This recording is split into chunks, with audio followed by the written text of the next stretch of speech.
Hey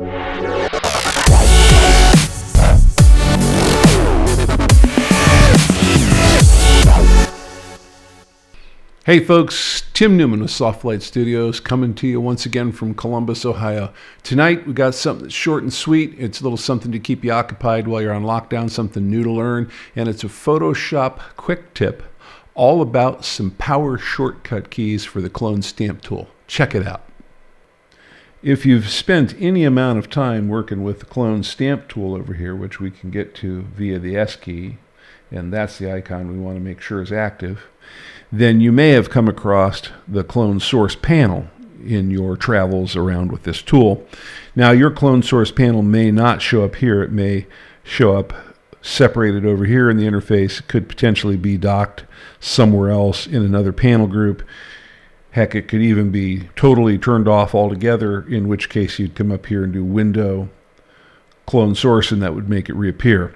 Now, I tend to like mine docked right in here with my Properties panel, so I'm going to go ahead and do that. And that group with the Properties panel and the Clone Source panel are together as a part of my iconic toolbar here. So I'm going to just click on this to open it back up. Now, any familiarity with this at all will let you know that once you've picked a source, you have the ability to rotate that source before cloning it into a new location. You can mirror it vertically, mirror it horizontally. You can scale up both width and height, and you can do that in a non-constrained way, or you can do that with this link turned on, and then aspect ratio is respected when you do that. Also, you have this little reset button here, which allows you to undo the rotation setting that you've put in. But what you may not be aware of, and what I think is really cool, is this shortcut key sequence that exists in Photoshop that allows you to do some of this stuff right from the keyboard without having to go up to the panel at all. So let's say with the tool active, I come over here, I'm holding down my Option key on the Mac, that'd be the Alt key on Windows, and I'm making a source selection. So I've just held that down and I've clicked here. And then as you can see, as I move over, a copy of that source, i.e. the clone, goes with me.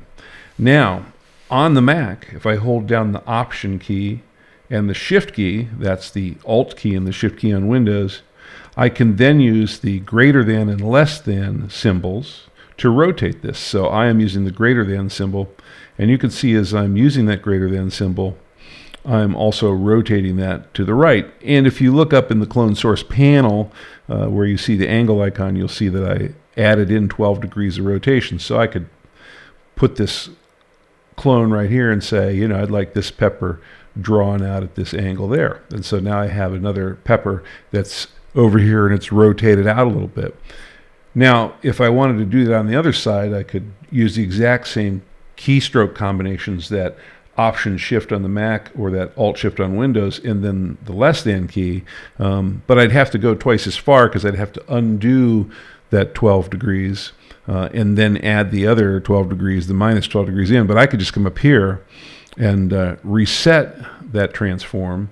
I could come over here, and I'm going to resample this now with the Option key on the Mac, Alt key on Windows, and then I'm going to come over here to this side, and I'm going to hold again the Option Shift on the Mac, Alt Shift on Windows, and I'm going to use the less than symbol this time, and I'm going to rotate it over here, and you can see it turning. And then again, I'll stop at minus 12 degrees, so those should pretty effectively, in terms of angles, mirror each other. So there you go. That shortcut key works pretty well. Now there's another derivative of that shortcut key that allows you to scale what you're cloning up and down. So I'll come back here to the middle. I'm going to resample this. Well, let's go ahead and reset our angle first, just to get that cleared up. I'm going to come back here in the middle. I think I'm going to make my sample just a little bit smaller in diameter. So I'm going to sample that. Now I'm going to hold down the Option Shift key on the Mac. That would be the Alt Shift key on Windows. And this time I'm using the left and right bracket keys. So as you can see, as I'm using that left bracket key, I'm taking that pepper and I am shrinking it down. In fact, if I look up in the Clone Source panel, you can see that I've shrunk it down to about 83%, and then I'll draw that in there. And I can do the same thing going the other direction here.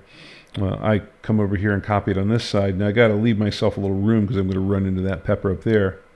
But you can see I was able to make different sizes of that pepper real quickly. Now, got a little bit of overlap here, no problem. I'm just going to sample this area here and make this a little bit smaller and just clean this up. So real easy to come in here and clean up the little bit of ghosting that I've created here with my peppers. But there you go. Now one last, a little bit of a mess there. Let's clean you up. There we go, a little better. One last set of things that you can do with these shortcut keys. If you add the cursor keys into this, you can actually nudge your selection around. So I could come over here and say, all right, I'm going to sample right here again. So I'm going to make this my source. And then I'm going to come over here. Again, I'm holding down Option Shift on the Mac. That's Alt Shift on Windows. And this gives me the ability to just nudge this around a little bit and say, well, I'd like it to start up a little bit higher and maybe a little further to the left. And there we go. And what I'm doing is I'm changing the offset from where I'm sampling to where it's being drawn. I'm going to do this going the opposite direction now. So I'm going to resample here again in the middle. That's Option key on the Mac, Alt key on Windows, clicking there to pick up a new source location. I'm going to hold down my Option Shift key on the Mac, that's Alt Shift key on Windows, and then I'm using my right cursor key this time. And you can see I'm not moving the cursor itself, I'm just moving the offset from the cursor. So now you can see that I'm in fact cloning this in, but it's offset just a little bit from where the cursor is versus where it's getting painted in. So there you go. There's a set of shortcut keys that work with the clone source tool. And basically, as a foundation for this, think of the Option Shift on the Mac or the Alt Shift on Windows. And then it's the greater than or equal than keys that allow you to change rotation. It's the left or right bracket keys that allow you to scale this up or down, and then it's your cursor keys that allow you to nudge the offset left, right, up or down from the area where you're about getting ready to paint into. And you can combine all of those together. And then last but not least, as we've seen here, you can have all of these settings be viewable up here in the clone source panel, so you can see what you're doing, which sometimes is handy for copying and doing things repetitively. So there you go. There's the shortcut keys for the clone source tool, which I think is pretty cool power keys there if you're doing a lot of clone stamp stuff. So there you go, the shortcut keys for the clone stamp tool. And if you've ever done any clone stamp work and you've tried to rotate in the stamp in order to make it fit into a mirrored curve on the opposite side, for example, you'll find this is a lot easier to do than going up there and trying to adjust the angle from that clone source panel and then coming back down and doing it. So this one is a really great set of power shortcuts, if you will, for the Power Editor. Hope you enjoyed this video and you find it helpful. I also hope that you're staying indoors, you're practicing your social distancing, and you're staying coronavirus free. Remember, as we always say, learning equals skills, practice equals mastery. We're looking forward to seeing you out there. Good night.